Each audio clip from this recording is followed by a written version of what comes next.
Hey, thanks for joining. I want to make sure this is recording. Just give me 2 seconds. Okay, all good. Hi guys, this is Jackie and I'm on day 24, I think, of my 30 days, 30 Asian ingredients broadcast. And I wanted to do something different today, but I didn't get a chance to run up to the shop. So I wanted to do tofu, but maybe tomorrow for that one. But today I'm going to do curry powder. It's because I had to rummage around my kitchen to see what I could actually cover today. But curry powder. Now, growing up in Malaysia, right, and certainly in most Malaysian households, Zona is in the background if you hear any noise, but we're preparing for our next session, which is on Thermomix. But growing up in Malaysia, every time my mom cooks curry, I'm just going to pull up my computer here. Every time my mom cooked curry, she would either get curry, kind of like a dry curry powder or wet curry powder from the wet market over in our hometown in Seremban, and usually that's sold by Indian merchants. And what they would have would be like these big, what I remember as like big giant tubs of different types of like pureed or milled. Hey, how you doing? Pureed or milled, kind of like turmeric and galangal and all that sort of stuff. And you go up to the Indian vendor and you say, oh, I want a curry, I want to make chicken curry, right? And he'll just kind of like among all his entire like range of different wet paste, he'll grab like a little, and he'll put it on a banana leaf. He'll grab like a clutch of like what looks like turmeric, bit of galangal, bit of this, bit of that, wrap it up for you. You take it home and you use that to cook your curry with.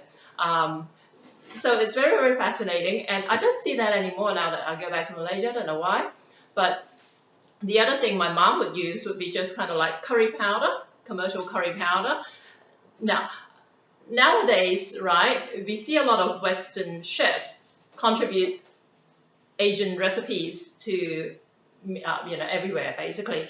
But when we Asians look at Western recipes for say rendang or something like that, and they have like fresh turmeric, fresh galangal, fresh this, fresh that, we look at that and think like, why are they sticking 20 different ingredients in there? Why don't they just buy curry powder? Okay, because curry powder is so universally used in our cooking back in my day in Malaysia that it doesn't occur to us to kind of like basically mill our own spices, our own coriander and all that. It's just not within our kind of like everyday cooking, right? You might do it, I guess, I don't know, in a cooking workshop or something like that, but it's just not normal.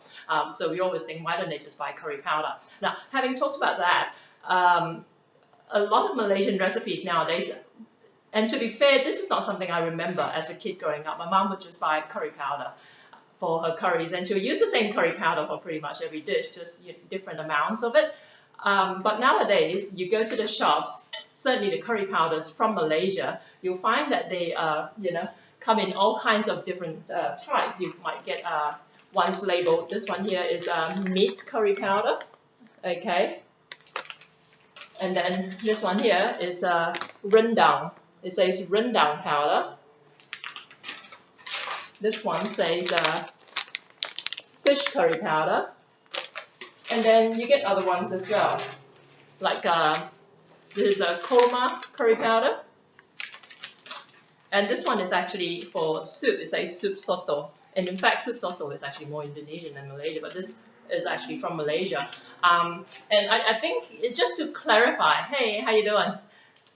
Just to clarify, in terms of the type of curry powder you use for your recipes, don't stress too much about not using, like, if you've only got fish curry powder lying around at home and you've got some chicken, don't worry too much about like using them together, okay? So there's no hard and fast rule about what curry powders belong to what kind of meats and that sort of stuff. They're just kind of like essentially 80-90% of the ingredients in a fish curry powder is identical to, well, the type of ingredients are identical. They just go in different like amounts and different quantities and that sort of stuff. So they just kind of like tweaked to accommodate the kind of flavors you want to achieve in a traditional Malaysian fish curry, say. Having said that, when I used to run my restaurant, I used to use a fish curry powder for my lamb curry, okay? And my lamb curry used to be very, very popular. It was one of the top sellers in my restaurant. So you can see how, they can be interchangeably used. Just let me turn this down a little bit. It's my beautiful Scanpan cookware going around in the background. Okay, now rendang curry powder will produce a richer, darker kind of like a curry, kind of like I guess a more. I'm so bad in describing dishes and flavors and that sort of stuff because my consciousness revolves around creating the food rather than critiquing it, right? Okay, I'm not a food blogger or a food writer per se, but there's more depth in flavor to the rendang curry powder here. Okay, so this would be ideal if you're cooking rendang. Now, the other thing that people get a little bit confused about curry paste. Nowadays, you can find curry paste. This one's Dolly, a very popular brand in Malaysia, and that's a meat curry paste. The difference between the curry powder and curry paste is curry paste already has all the seasoning in it, so you don't need to add other stuff to produce a curry apart from coconut milk and the meat. Okay, so essentially this is a paste, and usually they would suggest that you basically simmer it with some meat and some coconut milk till it's cooked through, and you've got your curry, no adjustments needed. Having said that, I usually still like to tweak my flavors by adding a little bit more of this, a little bit more of that. Okay, now how you use curry powder is quite interesting because I'm going to mention Tammy, who's Singaporean here, because I met a Singaporean woman.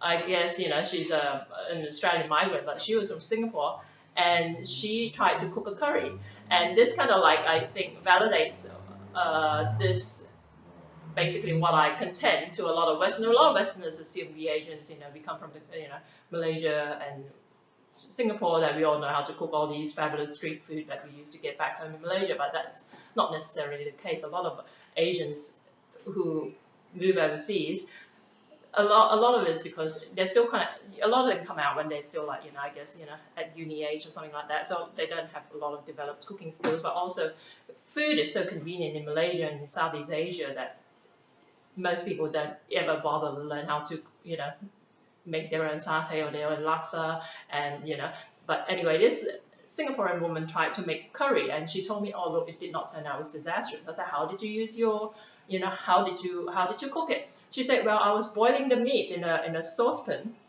and I just kind of I tipped a packet of curry powder into it. So I was thinking, that's not how you use curry powder. So I just want to clarify for those who don't actually know. I'm assuming that most people who follow me are probably a little bit more cluey about how you use curry powder. Hey, good to have you. But you don't generally use curry powder as though you are making instant coffee or instant tea. You don't just kind of like shake it over your your pot of cooking.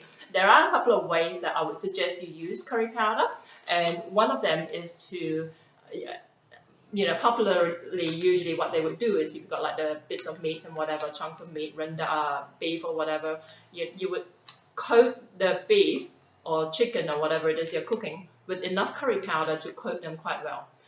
There's always a little bit of a tipping point in terms of how much curry powder you use, okay? If you use too much, your curry is going to taste gritty, and that's a little bit unpleasant.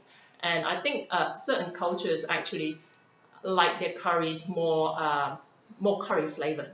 The Chinese, I think, generally like them a little bit more subtle, so we don't go overboard with the amount of spices, the amount of curry powder we use in our curries. One example is fish head curry, okay? If you go to Malaysia, Singapore, people say, oh, fish head curry, it's very popular here, and if ever you're game to try it, if you go to a Chinese restaurant to have a fish head curry, it will taste very, very markedly different to what you will find in an Indian restaurant. I generally find the Indian version of fish head curry has so much curry flavor in it. Yeah, me too. Has so much flavor in it that but sometimes I think they go a little bit overboard in terms of the amount of curry powder and curry spices. They in terms of the amount of curry they put in.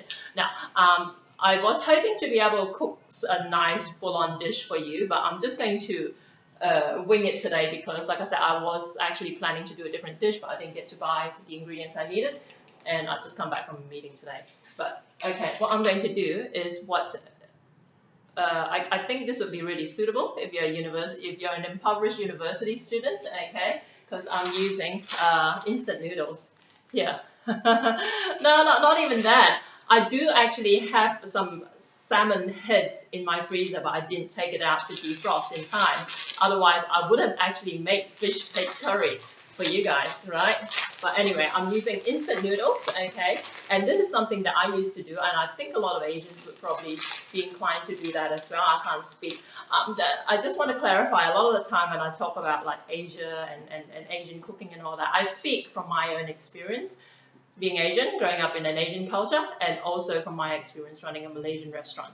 I don't try and claim that's how something is done and applied. I'm not representing, the 2 billion Asians, however they're around the world. Okay, so there might be some Asians watching at home getting really frustrated. I'm saying something that's contrary to their own experience of how something should be used. But essentially, I'm speaking out. Like, for instance, oh, well, there you go. Sure. Instant noodles. So usually what you would find is like with instant noodles, you get some packs of seasoning. Yeah, I don't know if they're that healthy, that's the only thing, but I think you can get away with it if you're young and kind of like poor. But I certainly wouldn't kind of have this as part of my everyday diet nowadays. But back in my day, in my uni days, what I would use to do is take out the seasoning, don't throw it out.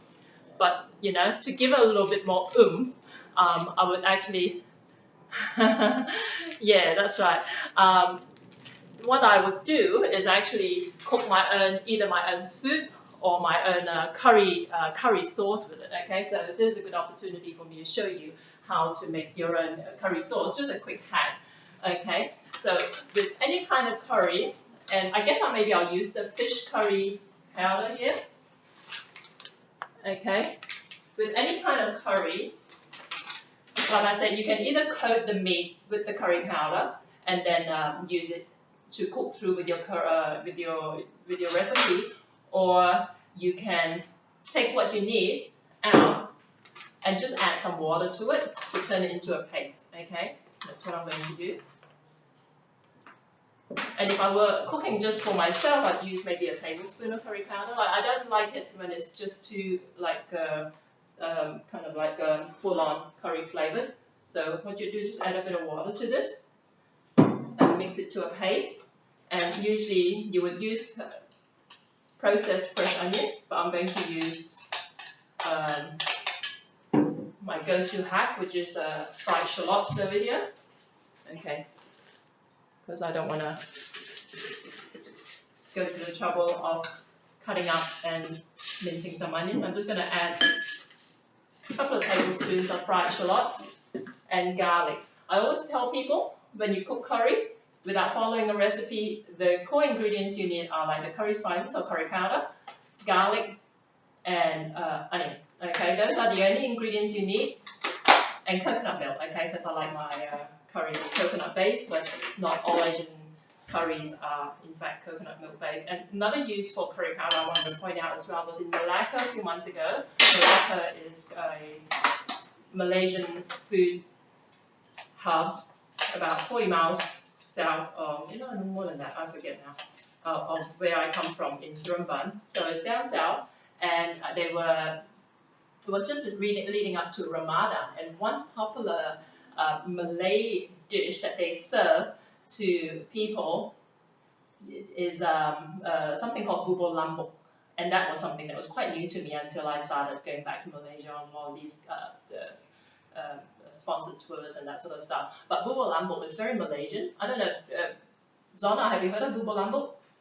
Yeah, it's a very Malay dish, but essentially it's like a savory porridge, savory congee, rice congee, and it's very, very flavoursome.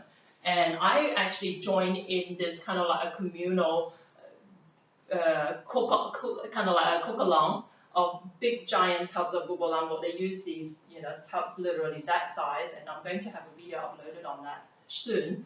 And you use these big paddles, and everyone, yeah, take turns just stirring it. And what they used was, I think something like one of these curry spice packs. Okay, it was sponsored by a company called Adabi, a very popular brand in Malaysia, and so all their products were essentially Adabi products, and they were using Adabi curry powder and throwing it into that, and they were using Adabi like chicken stock granules and all that. Very, very fascinating. And the food, you wouldn't think, like you think a humble congee, humble porridge. I know Stephen Ameriporian loves his congee, but if you can look for Malaysian bubur lambo, it's like I said, like a savory porridge with curry spices and with coconut milk.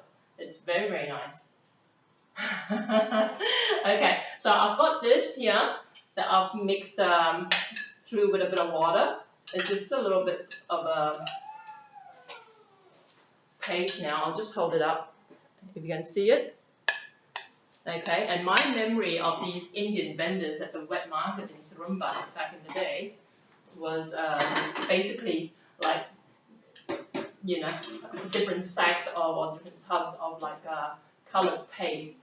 And like I said, they'll be like, I'm assuming just kind of like, I never knew what they were. I was too young to ask. But all you have to do is tell them, oh, I'm cooking fish head curry, and he'll just grab what he wants for you, like bit of this, bit of that, just like a Chinese traditional herbal medicine man sort of thing. You go out to them and say, my husband's got a headache and I want to cook him some whatever, and they'll pick all these different spices for them, wrap them up in paper, and let you take it home to cook into like a soup or a stew or something like that. So those aspects of Malaysian culture are really quite fascinating to me. I'm just putting a bit of oil in this saucepan. And like I said, this is just a complete hack, right? But you can use this base recipe for any kind of curry that you're cooking. So what you want to do with the curry paste is that you want to fry it with a bit of oil. And you can, right away, you can just smell the curry aroma come right through, okay? And you want to fry it, so they always say till the oil separates, so I would just say I'll fry it for a couple of minutes, okay? And in the meantime, I've got some water that I boiled out. I'm just going to turn this back on. I find with the Scanpan that the water boils a lot faster than in the normal. I guess, I'm using a gas stove as well, a little portable gas stove, but the water just boils so fast. So this is just frying up. And I'm going to just turn it up a little bit. And again, I'm using this instant noodles. And I want to point out to instant noodle fans, people like Stephen, like these kinds of seasoning, right, are essentially kind of like glorified chicken stock granules, okay? They usually will contain like salt, MSG, that sort of stuff. So it says here, one side says perencha, which means seasoning. The other side chili, okay? And usually it'll come with like some, okay. This says ketchup, soy sauce. I think it's a sweet soy sauce. And there's just some vegetable oil. But usually what we would do is either discard the seasoning or add it along with the other stuff that I'm adding to it now. So with instant noodles, just boiling it. It's quite interesting. When I was growing up in Malaysia, actually no, this was actually when I came to Australia, I met this woman from Hong Kong, and she mentioned about instant noodles. One of the popular Hong Kong brands at the time was called the Dal brand, okay? In Cantonese it's called Kung Zai Min. So it means dal noodles. And I think it was them. I hope I don't get sued for saying the wrong thing. I'm pretty sure it was them, where their TV commercial said, something to the effect of, the dal noodles, eat it morning, day, and night. And apparently some university student or similar took that on board and ate nothing but instant noodles morning, day, and night and died of malnutrition, and they got sued for it. Okay. So this is just fried up. I'm just going to add a little bit more oil to this.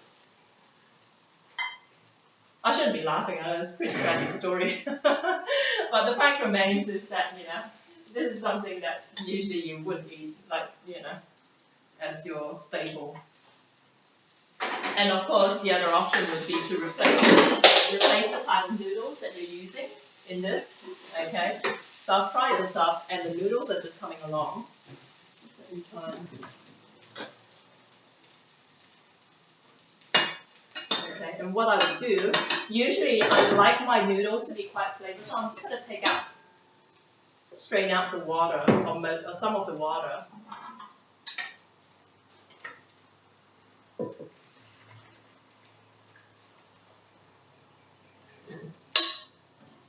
And if you want to be really fussy about it, you replace the water with clear water. But this is a little bit cloudy from boiling the noodles, just from the the weak heat in the noodles. What I'm going to do is just throw this curry paste that I've fried up in here. I think I was yelling too much at dinner last night because we had 2 tables at our Chinese New Year dinner that a bunch of people went to. So I'm just mixing this through. There's actually a bit more in here than what I would use usually because the pack of noodles is actually quite small. And then what I would do is add coconut milk, okay? And I'm using coconut powder again, as like yesterday. So the good thing about this is this is perfect for university students living in dorms, you see, because a lot of these ingredients are dry ingredients. You can use dried, you can use dried garlic along with the fried onion and all that sort of stuff. So I've got that, and I'm just going to add some chicken stock granules. And usually, as a rule of thumb, the chicken stock granules, I think 2 teaspoons to a serve of like whatever it is you're cooking is about right. But again, just adjust the seasoning to your taste. So I've got that, and I might add just a pinch of sugar.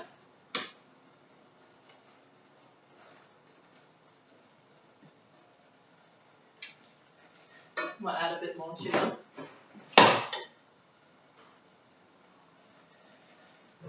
And then back in my day, I would actually crack an egg in it and just stir it around, sort of thing. But it just goes to show, like, the way we do our cooking is just kind of like, whatever you feel like, throw it in, and then it will turn out. Just give me a second. I'm just going to put this in a bowl. Okay, got it just right here.